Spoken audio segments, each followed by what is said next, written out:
Olá, sejam bem-vindos a mais um Nosso Cinema, esse videocast, podcast, né, onde a gente vai conhecer um pouco mais sobre as realizadoras de Salvador, suas trajetórias, o que elas pensam sobre o cinema e tudo mais. Hoje a gente vai fazer uma dinâmica um pouquinho diferente, assim, nós vamos conversar aqui com Tenille Bezerra e depois a gente vou colocar aqui um vídeo muito especial de Ediala Iglesias falando um pouquinho também conosco. Eu queria reafirmar, acho muito importante reafirmar que o projeto conta com apoio financeiro do Estado da Bahia, por meio da Secretaria de Cultura, Prêmio Cultura na Palma da Mão, PAB, via Lei Aldir Blanc, redirecionado pela Secretaria Especial da Cultura do Ministério do Turismo, Governo Federal. Eu queria, por favor, Teniri, que você falasse um pouquinho sobre sua trajetória, como você começou no cinema. Bom dia, boa tarde, boa noite, né, a todos. A toda, Zilda, quero agradecer o convite de estar aqui. Acho uma iniciativa como essa muito importante, não só do ponto de vista do registro, dessa cartografia, né, das realizadoras, mas, sobretudo, também como uma afirmação, né, da importância da presença feminina nesse meio cinematográfico que há tempos atrás era tão masculino, né? Bom, a minha trajetória com cinema, eu sou formada em comunicação social e foi ainda na faculdade que eu comecei a trabalhar com audiovisual e fiquei muito feliz de estar nessa conversa com a Diala, porque quando eu comecei no cinema, exatamente no ano 2000, a Diala era uma das raras diretoras mulheres aqui na Bahia, né? Então, ela, desde a minha chegada no cinema, ela sempre foi uma pessoa de grande inspiração. Bom, eu comecei na faculdade desenvolvendo trabalhos de vídeo, até que no ano 2000 eu entrei na produção do longa-metragem de Edgar Navarro, Eu Me Lembro, é o primeiro longa-metragem dele. Entrei fazendo assistência de produção executiva para Diana Gurgel, e segui no projeto, no filme. No período de finalização eu assumi então a produção executiva, terminei o filme, e de lá para cá, nesses 20 anos, eu me envolvi em muitos projetos. O audiovisual, ele se tornou a minha principal atividade, apesar de não ser a única. Eu escrevo, trabalho com música também, mas nesses 20 anos eu pude realizar muitos filmes em diversas funções. É, eu sou produtora executiva, sou diretora, sou montadora, e venho então buscando uma forma de expressão, né, através do cinema, do audiovisual, que dê passagem às inquietações, né, a respeito do mundo, do pensamento. Acho que é isso que eu poderia começar dizendo.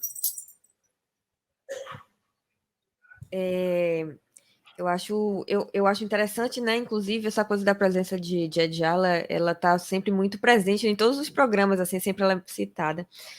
Mas eu queria saber um pouco, né? Porque eu tô numa geração meio no meio, assim, né? Não, tipo, não comecei agora, mas também não presenciei esse ressurgimento do cinema em Salvador e um pouquinho, né? As gerações um pouquinho mais adiante. Então, eu fico muito curiosa, assim mesmo, para entender como foi essa galera que começou a fazer cinema nessa era entre a migração para o digital, como era essa presença feminina, não só na direção, mas no set. Então, queria que você falasse um pouquinho assim pra gente, assim, como o quanto você percorreu esse caminho e qual é o seu olhar perante isso. É interessante porque lá nos anos 2000, aqui na Bahia, ainda a tecnologia digital não era popularizada. Então, o cinema, existia também uma separação ainda do vídeo com o cinema, né? O cinema era a película, era aquela grande estrutura. Depois foi que realmente tudo se encontrou aí dentro de um pensamento do audiovisual, e a própria película, ela foi não desaparecendo, né, mas os sistemas de produção foram mudando, em virtude justamente da possibilidade de ser mais popular, mais acessível. Mas é muito interessante porque lá atrás as estruturas, elas eram muito mais fechadas, né? A gente tinha alguns grupos que conseguiam ter acesso a recursos. É importante dizer que antes dessa acessibilidade à tecnologia, ter acesso à estrutura para se fazer cinema era muito difícil, porque o Brasil ele nunca produziu o material, os equipamentos, né? Então ter uma câmera era algo muito raro, assim, era ou para uma produtora ou alguém com uma condição financeira muito boa, ter acesso à película era muito difícil. Então, realmente eram alguns grupos na cidade, isso desde a história do início do cinema aqui, né? Bom, em relação à presença feminina, as mulheres elas sempre estão em todos os espaços, somos a maioria, né, da população. Mas é interessante perceber que nos espaços de controle, né, digamos, éramos minoria, sim, porque o cinema tem um histórico também, justamente por ser uma arte relacionada a um capital, uma condição econômica, ela era muito elitizada, ela era muito fechada. Então, o que eu vivia ainda eram homens em todas as posições de comando, né, de condução. Por isso a Djala é uma pessoa realmente muito inspiradora. Assim, no momento do retorno da produção cinematográfica, e o Três Histórias da Bahia é um marco nesse sentido, a gente tem o filme de Sérgio, a gente tem o filme de Araripe e tem o filme dela, que vem também de uma geração, junto com o próprio Araripe, ali com o Sérgio, que também já tinha uma outra abertura, né, para construir um outro capítulo, digamos, da história do cinema. Então, ali, nesse momento, começaram a surgir horizontalmente possibilidades dessa ocupação, né, das mulheres em outros cargos. Mas ainda era muito ligado aos campos de produção, à arte, e muito rapidamente, assim, eu nem saberia dizer, situar um marco específico, mas muito rapidamente isso mudou. Assim, a gente teve uma série de coisas, né? A tecnologia digital, a chegada do curso de cinema da FTC. Então, de repente, a gente tinha um cenário completamente novo, as mulheres estavam se colocando nesse lugar de formuladoras de um pensamento audiovisual, né, como diretoras, como roteiristas, não só ligada a esse campo do planejamento, da produção, e eu sinto que a gente continua nesse processo de transformação, né? Não só em relação à questão de gênero, mas em relação a todas as paridades, né? Ou igualdades que a gente que emergem da sociedade, né? Das muitas vozes que precisam se colocar nesse lugar de expressão.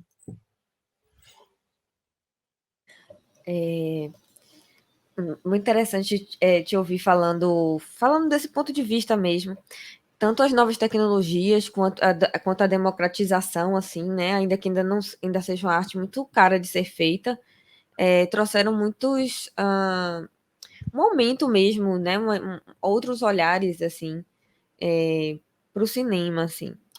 Eu queria que você assim, comentasse um pouco essa questão de que falam muito de olhar feminino, né? Porque a gente está aqui falando do aumento da presença das mulheres no cinema, dos novos cursos, de novas oportunidades que surgiram e possibilitaram esse crescimento. Mas eu sinto que o mercado criou essa impressão de olhar feminino. E aí eu queria que você comentasse um pouquinho sobre como você vê essa classificação.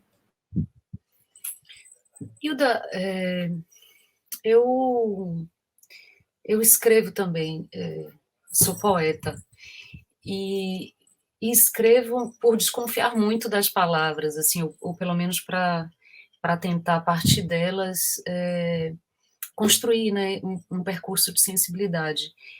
Eu vejo duas coisas numa espécie de classificação de olhar feminino. É óbvio que existe uma sensibilidade, uma subjetividade, um olhar para o mundo e um modo de existência que pertence digamos, a isso, né? Essa complexidade que a gente chama de feminino, porque são muitas formas de vivenciar isso. Mas, particularmente, eu entendo que uma questão é política, uma questão é a gente estabelecer realmente igualdade de expressão.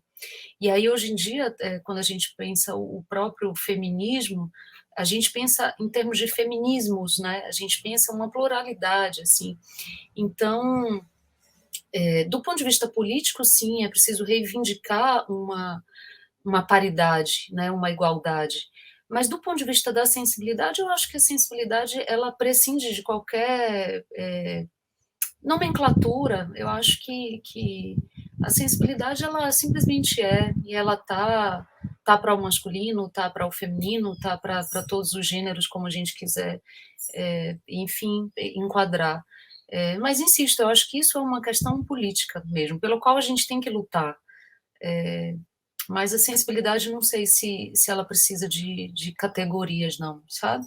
Até porque não acho que exista tema do feminino, tema do masculino, eu acho que todos os temas nos atravessam, né? É que eu sinto que, assim, tem aquela coisa que é justamente isso, sabe? O olhar feminino é como se fosse todo filme que tem uma poesia maior, um tempo mais dilatado, temas muito ligados à maternidade, talvez, e que é possível, assim. E até, tipo, como se você só pudesse falar as mulheres só pudessem falar sobre amor, sobre maternidade, sobre temas que são conectados à mulher dessa mesma maneira, sabe? Sendo que as mulheres, elas são muito diferentes, o espectro feminino é muito diferente, sabe? Então, é uma coisa que me incomoda, assim, esse nicho que foi criado como se só pudesse ficar ali naquele, sei lá, chiqueirinho, assim, bem a grosso modo, sabe? Eu entendo que isso faz parte de uma forma de pensamento que se constitui a partir dessa ideia de dualidade, né? Justamente do que é do masculino, do que é do feminino, como se uma questão do masculino não pudesse me atravessar, ou o contrário. Eu acho que a nossa luta é justamente para sensibilizar, de uma forma geral, a sociedade, do ponto de vista do caminhar juntos, né? A gente não tem como, não é bom se a gente vive em uma situação de desigualdade, não é bom para o coletivo, né? Não é bom para todo mundo. Então, mas esse pensamento que é o masculino, o feminino, que é de uma forma ou de outra, ele não é muito a forma que eu penso, assim, eu acho que as coisas, elas coexistem, elas estão juntas, não acho que exista assunto de mulher, assim, acho que são assuntos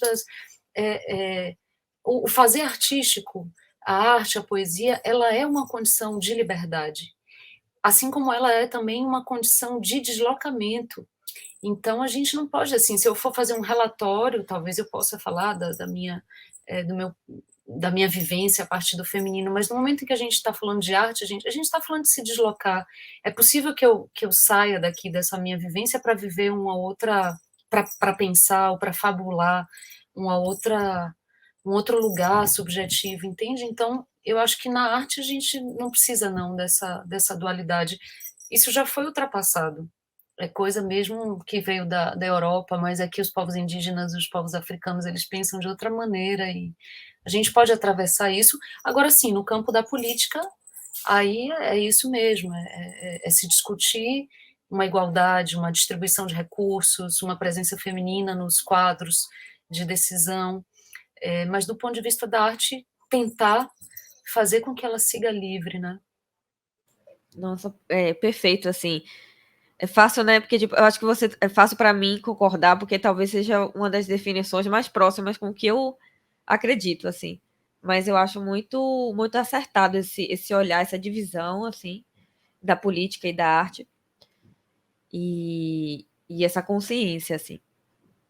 Bom, como a gente está terminamos ficando nesse modelo real, assim, muito entrevista, eu parto, assim, já para a minha questão final, é, que é um pouco, que na verdade, termina sendo uma questão, uma dupla questão, assim, uma reflexão junto com a pergunta, na real. Eu queria que você me falasse um pouco como você vê esse cenário hoje, assim, mais, até no geral das dissidências, né, das pessoas que não são esse homem branco hétero cis, dentro do mercado cinematográfico, tanto no campo do cinema independente, dos festivais, quanto no mercado mesmo, né, nos streams e no grande circuito. E qual mensagem você gostaria de deixar para aquela realizadora que está começando agora ou que quer começar a fazer cinema?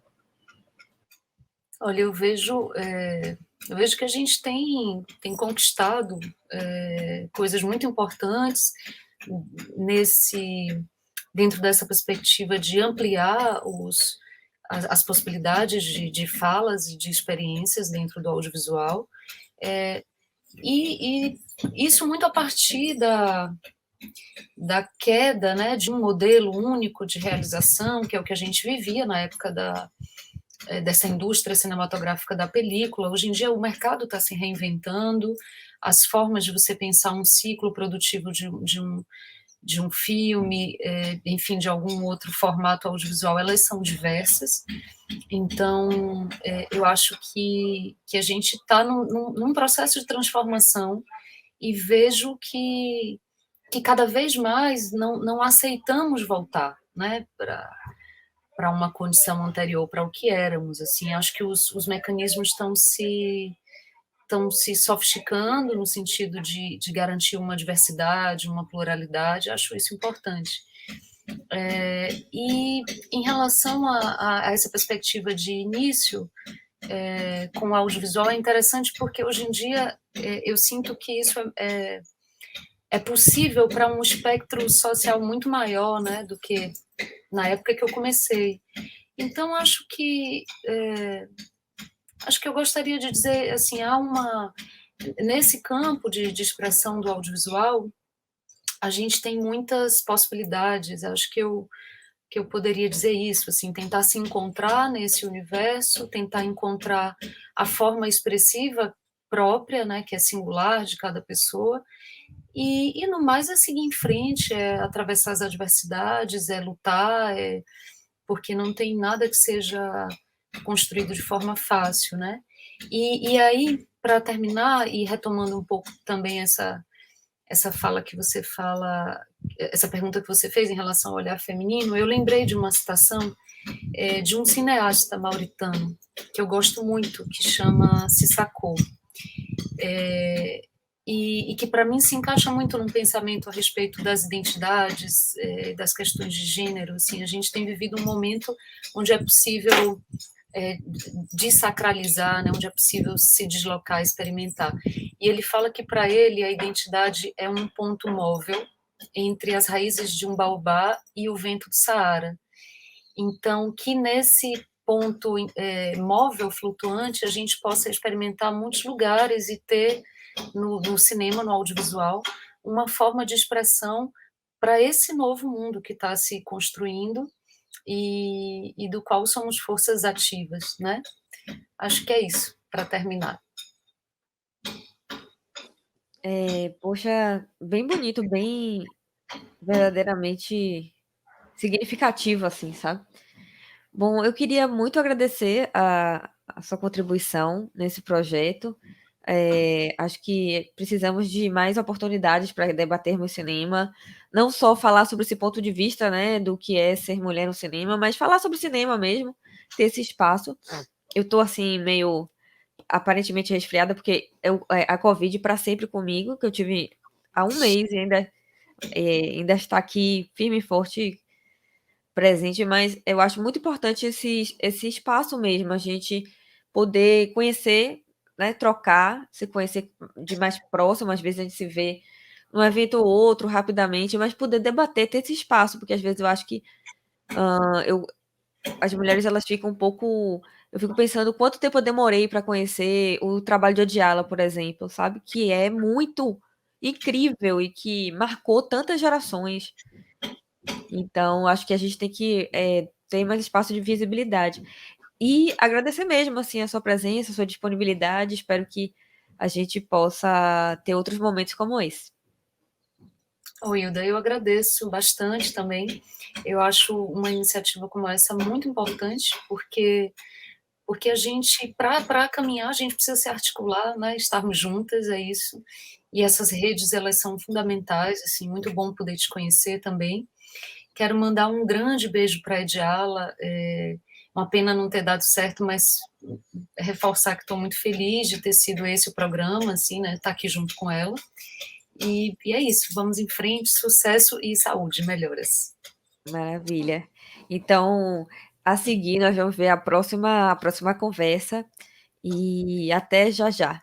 Continuando aqui o nosso programa, nosso cinema, a gente vai agora conversar com uma realizadora que é uma presença super marcante no audiovisual da Bahia, do Brasil, que está presente como inspiração para tantas realizadoras que conversaram aqui com a gente, e que hoje vai bater um papo conosco, enfim. Bem-vinda, Ediala. Eu O prazer é todo meu, a alegria é toda minha, Hilda, de estar aqui com vocês e poder participar de um projeto como o Nosso Cinema, né? Que é um projeto mais do que necessário num país de apagamentos de memórias em geral. Eu queria, por favor, que você começasse falando um pouquinho sobre sua trajetória, né, como realizadora, como foi que começou e os pontos altos assim para você, por favor. Certo. Então, vamos fazer o filme, vamos rebobinar o filme. Vou começar do final para chegar no início de quando eu fui despertada para o cinema. Nesse exato momento, né, porque, na realidade, o que eu gostaria de sublinhar para vocês é essas 3 participações minha na área do cinema, como produtora realizadora, né, que foi a primeira grande motivação que me atrai para o cinema, e como trabalhadora nas políticas públicas, que foi o tempo que eu trabalhei na Embrafilme, e fiz políticas públicas em conjunto com as ABDs do país inteiro, para a área do curta e para a área do média, que também me traz muita alegria e honra em ter pensado, de ter contribuído de forma tão democrática para as políticas públicas extremamente concentradas no Sudeste, no Rio e em São Paulo. E a terceira aspecto é meu foco no trabalho das mulheres, né? Não de uma forma deliberada, pensada antecipadamente, mas o universo da mulher, o universo feminino, acabou sendo o eixo do meu trabalho de filmes, e também o coração. Eu fiz um filme que se chama No Coração de Shirley, um curta-metragem, e que é exatamente isso, é o que faz, o que me motivou a fazer cinema, é essa busca pela identidade da mulher, pelas nossas identidades. Então, hoje, exatamente hoje, eu falo para vocês da Holanda. Eu estou em Malmö, da Suécia. Eu moro em Malmö, no sul da Holanda, no sul da Suécia. Eu estudei na Holanda cinema, meu primeiro ano de escola de cinema, porque na Bahia, da minha época, não existia cinema, apesar de Glauber Rocha já estar explodindo em todas as telas, o cinema ainda não era uma possibilidade concreta, né, da gente ir para escolas, da gente ter cursos, da gente ter trocas, não era. Então, eu fiz meu primeiro ano de cinema na Holanda e fiz os 3 anos na França, em Paris 3, onde eu voltei para fazer meu doutorado também em cinema. E, desde sempre, né, nesse primeiro filme que eu fiz, que foi um filme de curso na Holanda, o nome foi O Chá de Ti, porque era uma academia internacional de arte, em que tinha cinema, teatro, fotografia, mas que só se falava inglês ou holandês. Então, a minha atriz já era holandesa, só falava holandês, eu não falava nada de holandês, então meu primeiro filme foi um filme sem palavras, onde eu compreendi que todas as grandes questões que a gente discutia, que me inquietavam, tudo que eu desejava falar, quase que prescindia das palavras, porque era um campo, era uma vida subterrânea de todas as mulheres, não importam se holandesas, brasileiras, nordestinas, era um campo comum das mulheres, uma inquietação. Então, eu fiz esse primeiro filme, foi um curta-metragem. Depois fiz vários outros filmes. Você gostaria que eu falasse desses filmes agora, ou você? Sim? Então, esses filmes na realidade, eu queria falar primeiro, Hilda, do livro que eu estou escrevendo, tá certo? Porque, a gente, quando a gente está grávida, né, a gente, na realidade, a criança que está sendo gestada é a que domina todo o desejo da gente. E esse livro hoje, né, que é um livro que foi gestado a partir do cinema, quando a imagem do cinema não conseguia mais responder algumas questões, ela me obrigou a ir para a teoria. E esse livro é o resultado de uma pesquisa de doutorado e uma anterior pesquisa de mestrado na Escola de Teatro da UFBA, em que eu fiz com a professora Sônia Rangel sobre processos criativos das mulheres. Eu fiz o doutorado também em Paris 3, Sorbonne Nouvelle, sobre a mesma questão, o labirinto espelhado de Eva, que é a criação do feminino no cinema. Esse livro eu estou terminando de fazer aqui. Aqui é um lugar ótimo para você trabalhar nesse tipo de coisa, porque você fica muito isolada, principalmente no inverno, né? E eu espero poder estar publicando esse livro esse ano. É um livro que é engraçado, com uma palavra, entre palavra e imagem, né? A imagem, apesar da atração quase que absoluta que ela exerce sobre o meu imaginário e sobre o imaginário das sociedades contemporâneas, né? Que a gente vive as sociedades do espetáculo, mas a imagem e a palavra, eu acho que pelo menos para mim, é mais fácil me comunicar com a imagem do que com a palavra. A palavra parece mais dominada pelos sistemas vigentes, pelos sistemas patriarcais. Então, esse livro está me dando muito trabalho, mas também muito prazer. Ele começa, na realidade, com O Coração de Shirley, que é um filme que o que me inspira nesse filme foi o diálogo entre a mulher real, que é a prostituta, e a mulher ficcional, a mulher imaginária, que é o travesti, que os dois se encontram nas ruas de Salvador, na Manuel Dias. O filme é um filme curta, ele gira em torno desse diálogo entre as duas, né?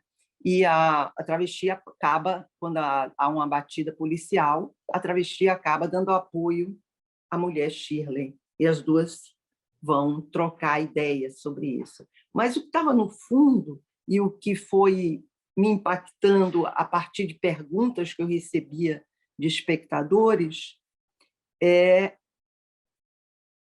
nessa ficção, nesse diálogo entre ficção e realidade, né, o que é que se sobrepunha. Então, o que eu percebo hoje, né, com todo esse percurso, tanto na imagem, quanto na palavra, quanto na teoria, e nosso mundo está ficando cada vez mais invadido pela ficção, pelo que não é real, né? Daí o trabalho da coletividade, o trabalho quando a gente se estabelece metas que são comuns a muitas pessoas, ele pode ele pode aprofundar, ele pode gerar frutos que são muito mais interessantes, né? Eu acho que hoje quem dominar, na realidade, é um território geopolítico no mundo de hoje, a imagem. E quem dominar o imaginário coletivo vai dominar a política mundial. Essa guerra que agora acaba de acontecer entre a Rússia e a Ucrânia, se a gente prestar atenção às narrativas que estão sendo construídas em torno do tema, é tão evidente essa manipulação da narrativa do dominante ocidental, entende? Essa narrativa do vencedor, da guerra. Do outro lado, você tem o que tem que ser protegido, fala-se muito em democracia, em todas essas questões, mas não se dá um passo adiante fora dessa narrativa que está aí desde o Renascimento. Então, eu acho que a gente tem, sim, de focar e entender melhor os bastidores da imagem, o que é que ela representa nas nossas sociedades de hoje, né? Eu comecei a ver cinema, Hilda, em Mataripe. Mataripe era uma vila da Petrobras. A Petrobras foi a primeira refinaria que eles fizeram no Brasil, foi na Bahia, né? Que foi o primeiro estado que teve petróleo. Foi essa refinaria que acabou de ser vendida a preço de banana para os árabes. Foi lá, naquela vila, que eu aprendi a ver filmes. E os filmes mais mostrados, mais exibidos lá, eram os filmes de cowboy, porque a maioria era de operários, de pessoas de homens que trabalhavam. E eu aprendi a me ver com desinteresse, né? Quando fala me ver, ver a mulher, as mulheres nesses filmes de cowboy, o papel que elas tinham, né? Era um papel extremamente desinteressante, estavam todas fadadas ou a serem a dona de casa ou a serem as prostitutas. Não havia saída fora dessa polarização, né? E nenhum desses dois casos tinha direito à palavra. Do outro lado, a gente tinha também os musicais de Hollywood. E os musicais já apresentavam essa imagem do eterno feminino, né? Essas mulheres sempre louras, sempre de cabelos maravilhosos, vestidos esvoaçantes, sobre saltos altíssimos, a dançar e a dominar totalmente a imaginação, a minha imaginação, achando que ser mulher era ser aquilo, né? Então, essa compreensão do poder da imagem para formar identidades veio para mim muito cedo, né? Eu sabia que alguma coisa me fazia sonâmbula ao sair daqueles filmes, né? Me fazia uma pessoa que perdia o contato com a minha realidade e me aguçou o interesse de saber o que estava por trás da imagem, o que é que rege, quais são os bastidores de uma imagem, né? E é isso que até hoje, na realidade, eu venho tentando fazer para não virar Macabeia, né? A última personagem de Clarice Lispector em A Hora da Estrela, porque ela vivia que nem sonâmbula. E o que eu queria, além da Holanda e da França, quando eu voltei ao Brasil, eu fiz A Margem, um documentário sobre as populações ribeirinhas do São Francisco, que estavam sendo expulsas pela construção da barragem de Sobradinho. Eu vi ali, na verdade, elas eram 4 cidades ribeirinhas que desapareceram, né, nas águas do São Francisco. As populações ficaram totalmente ao desamparo, não no sentido de construíram casas para elas, mas elas não queriam sair dali. As memórias ficaram todas soterradas, né? Ficaram todas submersas. Não houve mais aquela possibilidade de se contar a história com âncoras, né? Porque os lugares servem de âncoras para a gente, né? Umas imagens também servem de âncoras para a gente.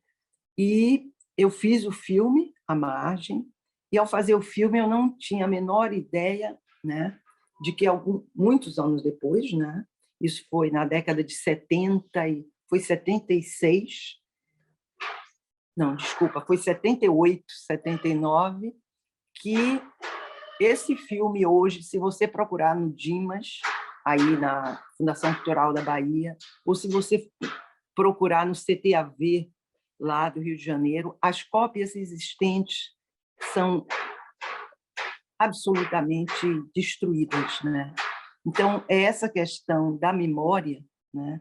E quando se destrói um filme, não se destrói só o que está naquele filme, mas se destrói também toda uma memória que foi construída, que os depoimentos trouxeram, que as pessoas deram para você. E o cinema tem essa qualidade de não ser apenas o que eu estou falando, mas ser também tudo o que está em torno de mim, né? tudo que você vê, o carro, as roupas, os cabelos, as formas de penteado, quer dizer, tudo vai falar de uma época, né? Quando você perde um filme, né? O que os países desenvolvidos, o que a França não faz, o que a Holanda, o que a Suécia não faz, eles todos têm cinematecas muito bem guardadas e cuidadas, se perde uma memória insubstituível. Então, à margem, no meu desejo, no meu esforço e na minha luta de, naquele momento, ter feito aquele documentário, hoje é um desamparo também saber que se perde no Brasil essas coisas, né? Eu te falei da minha participação na Embrafilme, e o que me orgulhou aí foi que nós criamos uma comissão para seleção de projetos, e essas comissões eram paritárias, a seleção era feita com as associações de classe dos diferentes estados, né? E para convencer Rio de que isso era necessário, era isso importante, para convencer as ABDs, a Associação de Classe do Rio. A gente fez um esforço muito grande, né? Porque se o Rio tinha 90% concentrava no Rio 90% ou mais da produção, ele baixou para 33%, São Paulo para 33%, e todos nós, os outros do país, para 33%. Essa foi uma conquista, embora, quando a gente veja, né, a gente compara esses percentuais, a gente perceba ainda uma desigualdade brutal, mas já foi uma conquista em relação aos 90% que ficavam no Rio e em São Paulo, um pouco menos. Então, eu também tive presente na criação do CTAV, que é o Centro Técnico Audiovisual da Avenida Brasil, que foi feita com recursos do Canadá, da CIDA e do Brasil. E eu acho que foi um centro técnico, tem sido um centro técnico que tem colaborado com a produção cinematográfica, né? Eu fiz um filme também que eu gosto, que ganhou um prêmio em Cuba, que se chama Era uma Vez uma Flor, que é a história da resistência de um menino na escola contra a normatização que as escolas colocam nas crianças.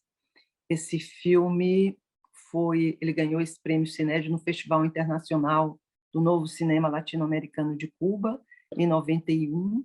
Depois eu fiz um documentário, esse foi ficção, mas eu fiz um documentário chamado Mão Dupla, que é um documentário sobre as primeiras policiais militares no Rio de Janeiro, elas que vão para a rua, que vão tomar conta do trânsito, né? Que foi na época que o Brizola era governador do Rio, e que hoje, logo depois, elas foram retiradas, né? A mulher é mais difícil de você subornar. Elas estão na rua, elas acabaram sendo expelidas pelo próprio sistema que está presente ali. O Diário do Convento foi um filme que também eu fiz e que escrevi o roteiro e dirigi, e que é o filme que a Bahia retoma depois de uma parada de 20 anos. Ele é um dos 3 episódios de 3 histórias da Bahia, que eu também me honra muito ter participado desse momento da história do cinema baiano, né? Antes disso, eu fiz uma TV Fórum, chamada TV Fórum do Futuro, durante a Rio 92, aquela conferência de ecologia que ainda é feita hoje em diversas partes do mundo. O Eco 92, nós reunimos, foi um projeto da minha produtora, porque quando eu saí da Embrafilme, a Embrafilme não permitia que você, nem nas suas férias, fizesse filmes, dirigisse filmes, produzisse filmes, tivesse na atuação de filmes. Por quê?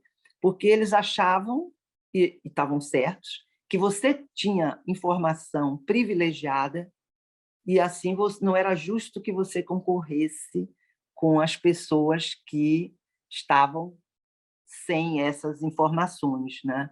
Então, você pode ver que já houve no nosso serviço público uma ética de comportamento que foi inteiramente perdida, né? Então, eu criei uma pequena produtora de cinema assim que saí da Embra, e que eu fiz muitos filmes institucionais, alguns filmes autorais, né? E fiz essa TV junto com outras pessoas, evidentemente, que foi chamada TV Fórum do Futuro, e reuniu crianças de 10 escolas, da escola americana, que juntava os filhos, as crianças ricas, à escola da favela. Juntamos todas e fizemos um apanhado do que eles esperavam da Rio 92, e eles fizeram entrevistas com Al Gore, com Dalai Lama, com Pelé, com Tom Jobim, com várias personalidades presentes. Nós, brasileiras e nordestinas, nós somos filhas de muitas deusas mães que nos pariram, polifônicas e plurais e diversas, mas muitas vezes a gente não sabe a força que nós temos e a gente morre sonâmbula. Hoje, quando eu vejo essa onda de mulheres jovens a enfrentar a luta da realização do próprio projeto, seja de cinema ou não, eu fico extremamente pacificada, eu fico feliz, porque eu acho que a gente chega lá. Aonde a gente quiser chegar, a gente vai chegar. Essa força é a força que a gente precisa compreender e nos assenhorar completamente para que esse futuro chegue. É isso que eu queria, é isso que eu tenho. Eu queria agradecer a sua presença e reafirmar e agradecer não só sua presença hoje aqui para essa conversa, mas dentro do próprio cinema soteropolitano, porque, de fato, as mulheres que chutam a porta e mostraram que era possível e tal, são as pessoas que fizeram tornar realidade eu estar aqui hoje, por exemplo, sabe? E a sua própria pesquisa do cinema e da arte feminina, enfim, também possibilitaram que eu estivesse aqui hoje. Então, agradecer a você por ter essa presença mesmo tão marcante no nosso cinema em Salvador. E falar até a próxima. Espero que a gente possa ter outros momentos como esse. Eu também espero. Dou o maior axé para que vocês continuem lutadoras e conquistando os espaços que estão sendo conquistados. Só para terminar, eu fiz parte do júri do Panorama, do último Panorama de Cinema, e o número de realizações de mulheres, de realizações de qualidade, que expressavam uma perspectiva própria, uma visão, uma luta por um mundo próprio, diverso, foi impressionante. Eu aplaudi de pé, fiquei extremamente entusiasmada com o que eu vi.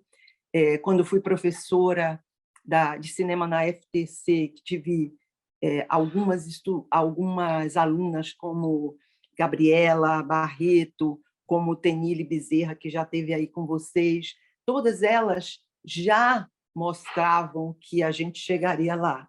E hoje, falando com você, eu tenho certeza, viu?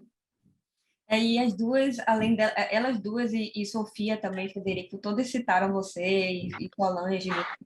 Você é bastante citada como inspiração, como essa presença mesmo que inspirou e mostrou que era possível. E, enfim, Gabriela também é uma pioneira, né, no sentido de ela também abriu as portas para muitas realizadoras negras, enfim. Então, acho que eu só tenho a agradecer a vocês todas e, enfim, dizer que, para você que está assistindo, também agradecer a sua presença, né, a sua audiência de alguma forma, e para vocês se inscreverem no canal aqui do YouTube, ou se você estiver escutando no Spotify, também se inscrever. Obrigada e até a próxima.